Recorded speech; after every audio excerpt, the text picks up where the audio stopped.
Like I said, on March, and that's March, and on this day, Sunday, that I spoke about, I would finally speak on something. And yeah, this is the first AR statement in a very long time, and I hope it brings some clarity as to the absence and the withdrawal. Now, the ideology that was born from the movement, everything that happened after the meeting with the president, the momentum collapsed, and all of the supposed AR delegates withdrew because a lot of them had gotten what they wanted, and these are those that were trying to use AR to advance their political careers. And we watched them.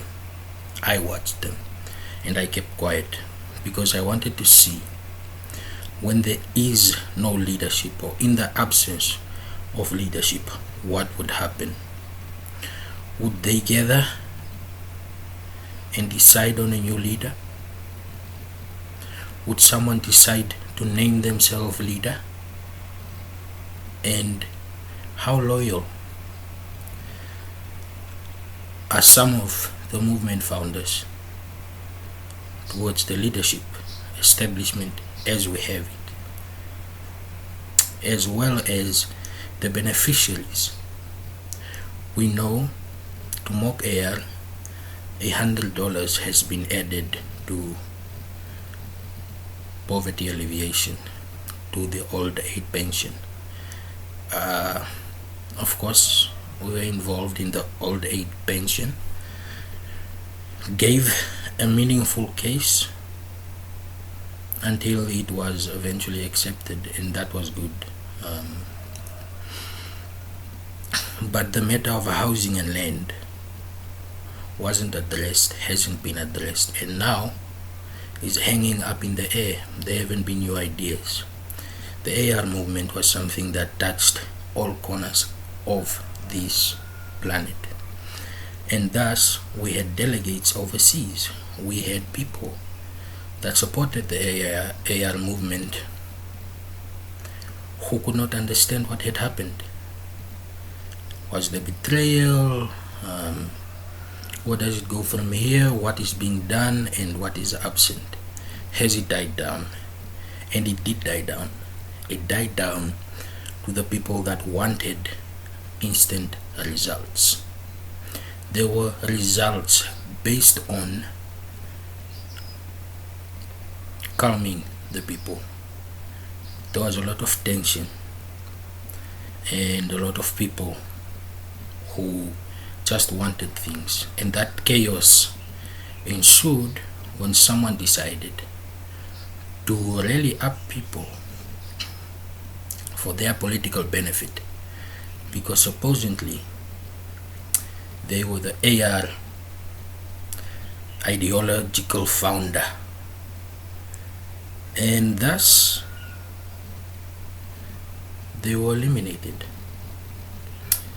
The party movement that tried to stranglehold the AR movement has been cut off. I did that. I haven't done it in ways that most would have noticed, but it had to be done. But one of the proudest moments is to see the core AR establishment still loyal, still sticking to their guns, and with everybody trying to move away from it, to say this is something that has died down. There's no idea forward. A lot of key people are starting to realize the real life implications and the motive of the movement, how it really is that without a home, without shelter, that poverty, it's a gap. You can't have progress. If you want to progress, then you need to house, you need security, and that is what a home is. If you don't have security, you don't have freedom. So you don't have freedom, you don't have stability, and you don't have peace. So you might have elements, parts that have peace. Peace by way of their life. They have shelter, they have homes, and so forth. But they don't, these conditions don't belong to everybody. Peace of mind, knowing if you work hard or if you get a job, you can live. You can have a family and you're okay. But the younger generation is seeing that this is getting much harder.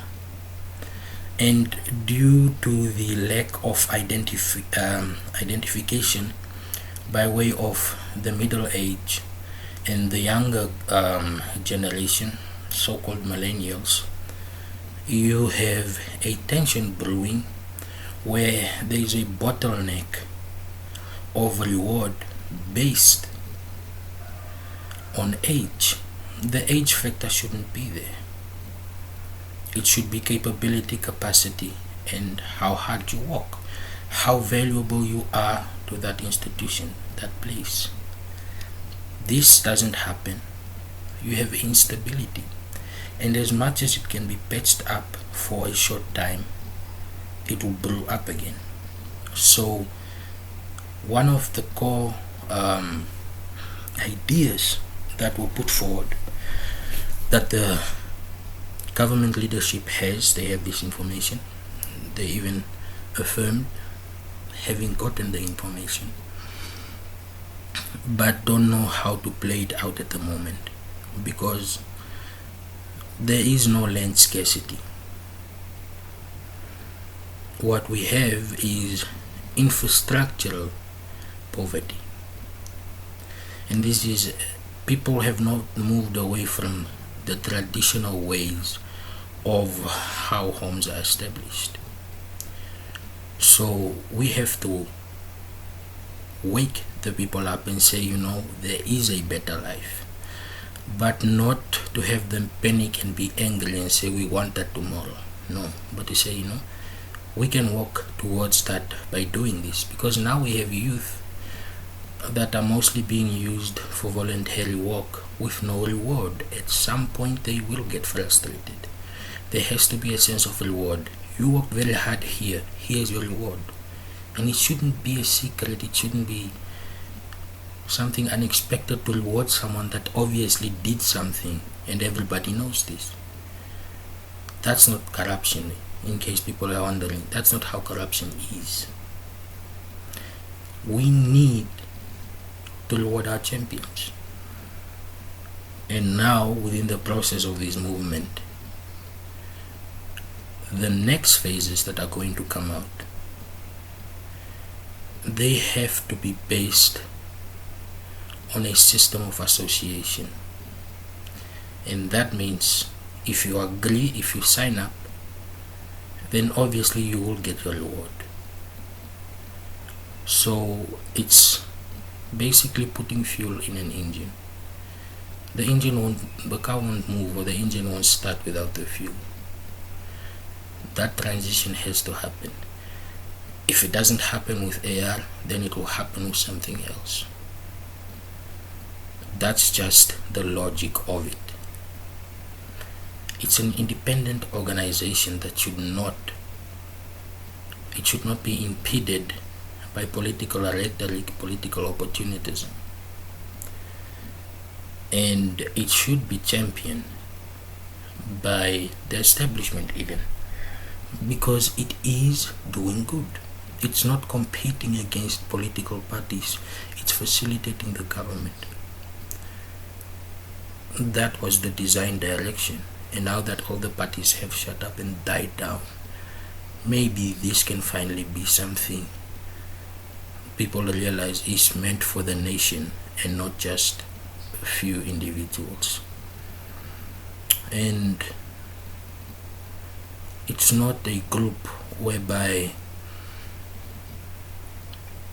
you have fans and star and fame and whatever else people think. That's not what it is. It's not how it works. It's good to be acknowledged, but that's not the main aim of it. It's not an entertainment brand. Albeit the proxies for AR are coming to facilitate institutions that are not working. This is something that should be worked on. So there's some work to be done, and I hope we can get some of our best minds together to do it.